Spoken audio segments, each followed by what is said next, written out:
تو ادارے کے پاس بھی کچھ رقومات ہوتی ہیں جو ادارہ بھی اس کا تعاون کرتا ہے، ان طلبہ کا خیال کرتا ہے. اسی طرح سے کچھ لوگ جو اس مد میں دیتے ہیں کہ ان طلبہ کو ایک کفالت کے لیے دیتے ہیں کہ جو یتیم طلبہ ہیں یا یتیم ایسے ہیں ان کے ساتھ ان کو چیزیں پرووائڈ کی جائیں، تو وہ چیزیں طلبہ کو پرووائڈ کی جاتی ہیں، جس میں کپڑے بھی دیے جاتے ہیں، کھانے وغیرہ کی جو چیز کی خاص کر عید کے موقع پر. اگر مثال جیسے ہمارے گھروں میں ہوتا ہے، ہمارے بچے ہوتے ہیں چھوٹے، تو وہ جب ڈیمانڈ کرتے ہیں کہ آج ہمیں یہ نہیں، اس وقت یہ چاہیے، ہم یہ نہیں یہ کھانا چاہتے ہیں، تو مدرسے میں بالکل ایسا ہوتا ہے. اگر طلبہ کی کوئی ڈیمانڈ ہوتی ہے اس کے مطابق پکایا جاتا ہے. ہمارے ساتھ یہاں مولانا صاحب ہیں، ہم ان سے جانیں گے کہ عید الاضحیٰ کے موقع پہ ہر شخص کی یہ کوشش رہتی ہے کہ وہ قربانی ادا کرے. کیا جو یہ یتیم بچے ہیں، جب یہ کوئی قربانی پھر قربانی دینے کی کوشش کرتے ہیں، یا پھر آس پڑوس میں جو لوگ قربانی دیتے ہیں، کیا ان کو ان غریب بچوں میں جو گوشت ہے وہ تقسیم کرنا بہتر ہے یا نہیں ہے، یا پھر جو قربانی کے ارکان ہیں وہ کیسے ہوتے ہیں؟ جی آپ کا نام؟ میرا نام محمد اسد اللہ خان ہے. جی مولانا صاحب بتائیں کہ قربانی ہر مسلمان کی یہ کوشش رہتی ہے کہ وہ قربانی دے. قربانی کے کیا بیسک جو فنڈامنٹس ہوتے ہیں، یعنی جو احکام ہوتے ہیں، کیا کیا ہیں؟ اصل میں قربانی یہ حضرت ابراہیم علیہ السلام کی جو قربانی ہوئی تھی اس کی یاد میں منائی جاتی ہے، اور اس کا یہ پیغام ہے کہ آدمی اپنے رب کی رضا کے لیے اپنی جو اس کو قربانی دینی پڑے وہ اس کی قربانی دے. پھر اسلام کا یہ حکم بھی ہے کہ جو بندہ جو ہے وہ قربانی دے تو اس کے 3 حصے کرے. ایک حصہ اپنے لیے رکھے، ایک حصہ اپنے رشتہ داروں کے لیے رکھے اور پڑوسوں کے لیے رکھے. اسی طرح کوئی یتیم ہے، فقیر ہے، مسکین ہے تو ان کو بھی دے. اب جو ہمارے مدرسوں میں بھی یہاں وہ طلبہ ہوتے ہیں تو کچھ تو قربانی مدرسہ خود بھی کرواتا ہے جو مدرسے کے ذمہ دار حضرات ہوتے ہیں، اور اسی طرح کچھ قربانیاں جو مدرسے کے آس پاس اصحاب خیر کرتے ہیں تو وہ یہاں مدرسے میں گوشت پہنچاتے ہیں. اور چونکہ اسلام بھی ایسی جگہوں میں گوشت پہنچانا کہ جہاں 2 طرح کے لوگ ہیں. ایک تو ہے کہ یہاں جو گوشت آئے گا کسی غریب طلبہ کو، ایک تو غریب طلبہ ہیں وہ دین حاصل کر رہے ہیں تو کل وہ دین کے داعی بنیں گے.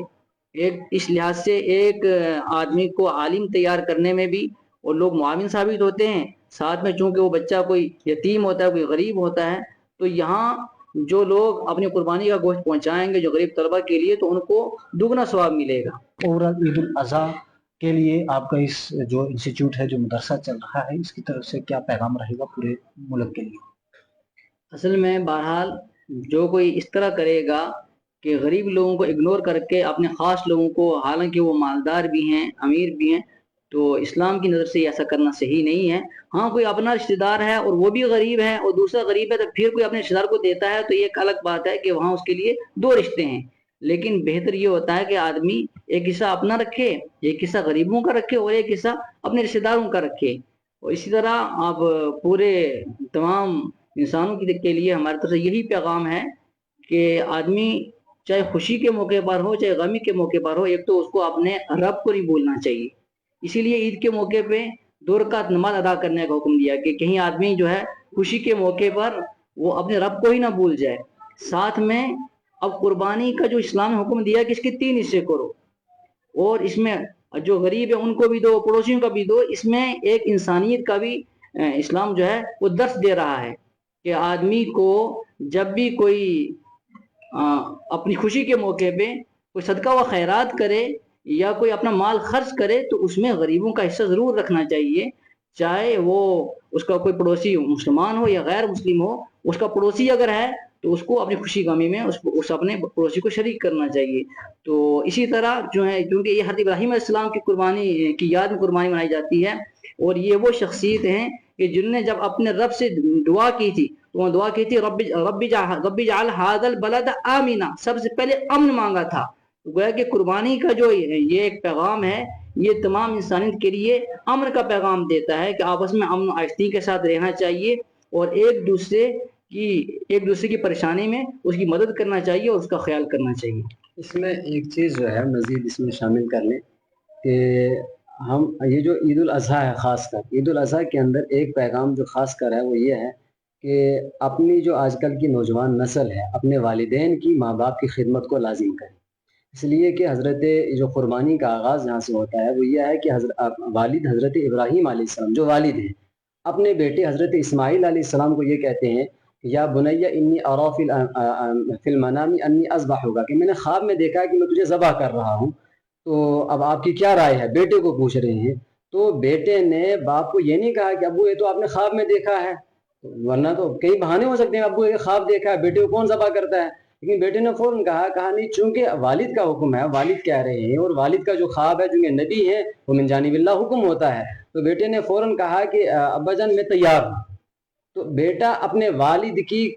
کے کہنے کی وجہ سے اپنی جان دینے کے لیے تیار ہو جاتا ہے، ذبح ہونے کے لیے تیار ہو جاتا ہے۔ اسی لیے علامہ اقبال نے کہا تھا کہ یہ فیضان نظر تھا کہ مکتب کی کرامت تھی، سکھلائی کس نے اسماعیل کو آداب فرزندی۔ تو ہمیں آج بھی یہ چاہیے کہ آج جو والدین کے ساتھ اولاد برگشتہ ہو رہی ہے، اور جگہ جگہ ہم دیکھتے ہیں کہ ماں باپ کے ساتھ ظلم و زیادتیاں ہو رہی ہیں، اور کئی ویڈیوز بھی وائرل ہوتی ہیں، ایسے موقع پہ ہمارا یہ پیغام یہ بھی رہے گا کہ خاص کر نوجوان نسل اپنے ماں باپ کی زندگی میں قدر کرے۔ مرنے کے بعد تو ہر بندہ جو پرایا بھی ہوتا ہے وہ بھی آگے دعا سو بھاگے چلا جاتا ہے۔ زندگی میں اگر ماں باپ کی قدر نہیں کی، زندگی میں ماں باپ کو نہیں پہچانا، تو گویا کہ اس نے عید کو نہیں پہچانا، نہیں اس نے عید کو پایا ہے۔ مولانا صاحب، کچھ دن قبل سب نے دیکھا کہ جو راجوری پونچھ میں جو حالات تھے، یہاں خون کی ندیاں بہی ہیں، یہاں معصوم بچے جو ہیں ان کی جانیں گئی ہیں، یہاں بے گناہ لوگ مارے گئے ہیں۔ تو آج ہم لوگ عید منا رہے ہیں، پچھلی عید پہ وہ لوگ ہمارے ساتھ تھے، اس عید پہ وہ لوگ ہمارے ساتھ نہیں ہیں۔ اس کو لے کے آج عید کے موقع پہ لوگوں کو، ان لوگوں کے لیے کیا کرنا چاہیے؟ کیا ان لوگوں کو یاد کرنا چاہیے یا ان کے لیے کیا کرنا چاہیے؟ دیکھیے، جو یہاں پچھلے دنوں میں ہند و پاک کی آپس میں بارڈر پہ شیلنگ ہوئی، یہ تو افسوسناک ہے، ایسا ہونا نہیں چاہیے تھا،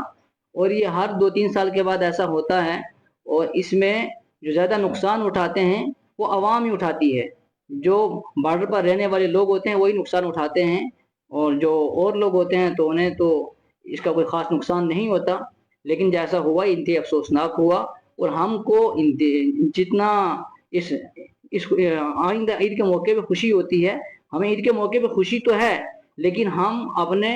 ان جو لوگ شہید ہو گئے، اپنے ان شہداء کا ہم بھولے نہیں ہیں، اور جو ان کا غم ہے، جو ان کے والدین کا اور ان کے سرپرستوں کا جو غم ہے، وہ غم ہمارے اندر موجود ہے۔ اور ہمیں یہ چاہیے بھی، اور ہمارے جو مسلمان بھائی انہیں چاہیے بھی کہ جو لوگ ان کے پڑوسی ہیں، کہ جن کے ہاں کچھ لوگ شہید ہو گئے، کچھ لوگ زخمی ہو گئے، تو عید کے موقع پہ ان کے گھروں میں جانا چاہیے، اور ان کے ساتھ جو ہے تعزیت کرنی چاہیے، اور ان کی حوصلہ افزائی کرنی چاہیے، اور حوصلہ افزائی کے کچھ کلمات ان سے کہنا چاہیے، تاکہ جو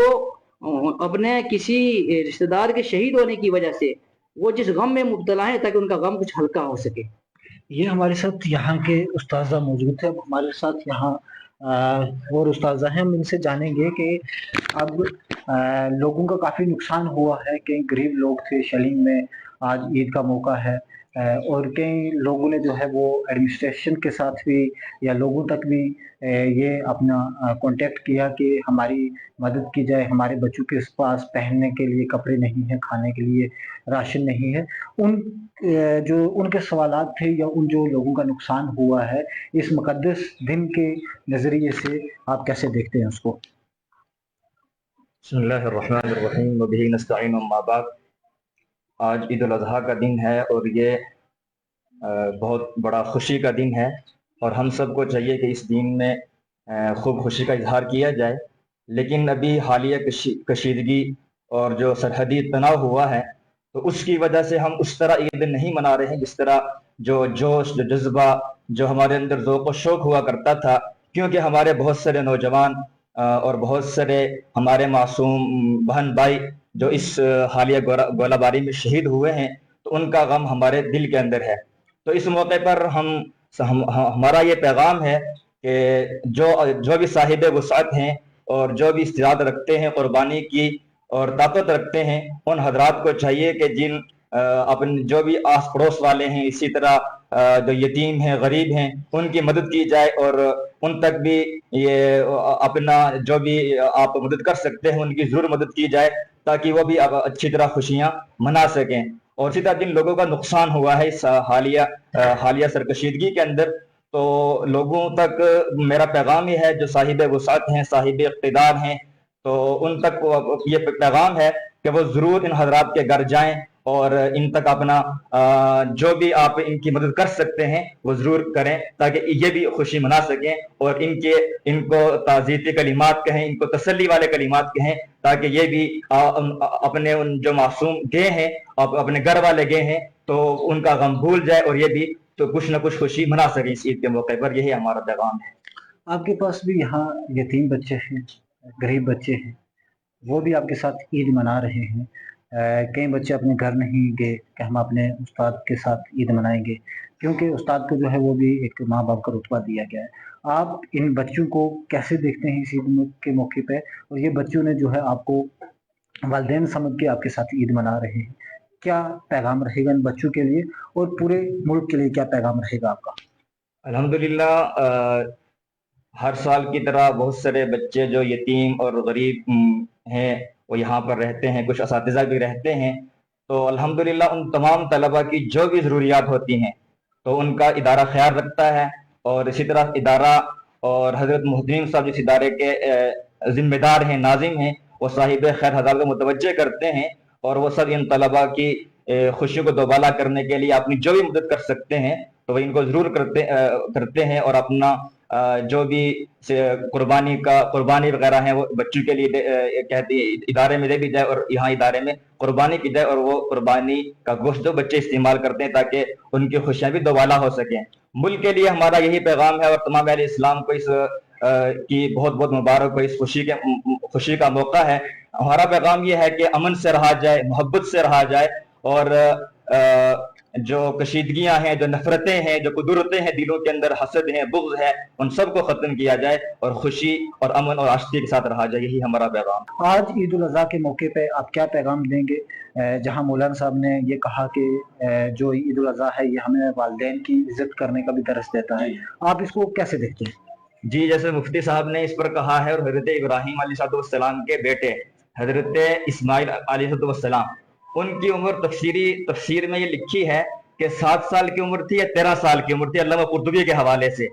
تو اس عمر میں ان کی تربیت اس طرح کی ہوئی تھی ان کی والدہ نے اور ان کے والد نے کہ وہ بچہ جب ان کو ایک کہا گیا کہ میں تم کو ذبح کرنا چاہتا ہوں، اتنا بڑا کام کہ کوئی شفیق بیٹا، اور وہ آپ کو معلوم ہونا چاہیے، ہر مسلمان کو معلوم ہی ہے کہ 86 سال کی عمر حضرات مفسرین لکھی ہے جب حضرت اسماعیل پیدا ہوئے ہیں، تو بڑھاپے کی عمر میں بیٹا ہوا ہے، اور جب وہ بیٹا باپ کے لیے سہارا بننے کی عمر کو پہنچے تاکہ ان کی کچھ مدد کر سکے، اس وقت یہ حکم آ رہا ہے کہ آپ اس کو کیا کر دیں، ذبح کر دیں۔ تو اس وقت حضرت اسماعیل نے مشورہ کرنے جب حضرت ابراہیم نے کہا تو بیٹے نے کوئی ہیلا، کوئی بہانہ، کوئی تعویل اور نہیں کہا کہ کوئی خواہ کچھ اور بھی ہو سکتا ہے، اس کی تعویل کچھ اور بھی ہو سکتی ہے، نہیں کہا، بلکہ انہوں نے کہا کہ میں ابا جان میں اس کے لیے کیا ہوں، تیار ہوں، یا ابت فعل ما تؤمر، جس کا آپ کو حکم دیا ہے آپ وہ کر گزریے، اس میں آپ کو پس پیش کرنے کی ضرورت نہیں ہے۔ تو آج ہمارے نوجوانوں کے لیے یہ پیغام ہے، اور والدین کے لیے بھی یہ پیغام ہے کہ آپ اپنی اولاد کی تربیت ہی ایسی کریں کہ وہ آپ کے ہر حکم کو ماننے کے لیے تیار ہو جائیں، اور جو بے راہ روی کے شکار ہیں تاکہ اس طرف نہ جا سکے۔ اس کے لیے سب سے پہلی چیز یہ کہ والدین کی ذمہ داری بنتی ہے کہ وہ بچوں کی تربیت کی شروع سے ایسے ہی کریں تاکہ بچے ایک صحیح راہ راست پر چل سکیں۔ یہ ہمارے ساتھ یہاں کے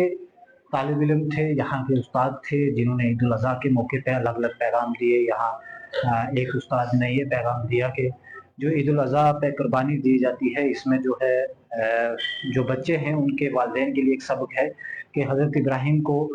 ابراہیم نے جب حضرت اسماعیل کو ایک خواب سنائی اور اس کی تعبیر یہ تھی، تو حضرت اسماعیل نے اس پہ لبیک کہا، اور حضرت اسماعیل نے یہ کہا کہ بالکل جیسے آپ کو خواب آئی ہے، اگر اس کی آپ مجھے ذبح کرنا چاہتے ہیں، خدا کا حکم ہے تو میں تیار ہوں۔ وہی بچے جو ہیں اور استاد، انہوں نے یہ بھی کہا کہ ہم یہ عید جو ہے اس طریقے سے خوشی نہیں منا رہے ہیں جس طریقے سے پہلے سالوں میں مناتے تھے، کیونکہ ان کا یہ کہنا ہے کہ راجوری پونچھ میں جو پاکستان کی طرف سے گولہ باری کی گئی، اس میں جو بے گناہ معصوم لوگ شہید ہوئے ہیں، اس کی وجہ سے ہم یہ عید جو ہے اس طریقے سے خوشی سے نہیں مناتے، کیونکہ یہاں جو ہے وہ لوگ بھی ہیں جو بالکل غریب لوگ تھے، جن کا حالیہ دنوں میں نقصان ہوا ہے، جن کے پاس کوئی سرمایہ نہیں ہے، تو ہم اس لیے بھی عید نہیں منا رہے، کہیں ان کو جو ہے وہ یہ نہ لگے کہ ہم جو ہے وہ خون کے آنسو رو رہے تھے، ہمارے گھروں میں کم تھا اور یہ لوگ جو ہے خوشی منا رہے ہیں۔ طاہر الکاظمی، گلستان نیوز، مینڈر۔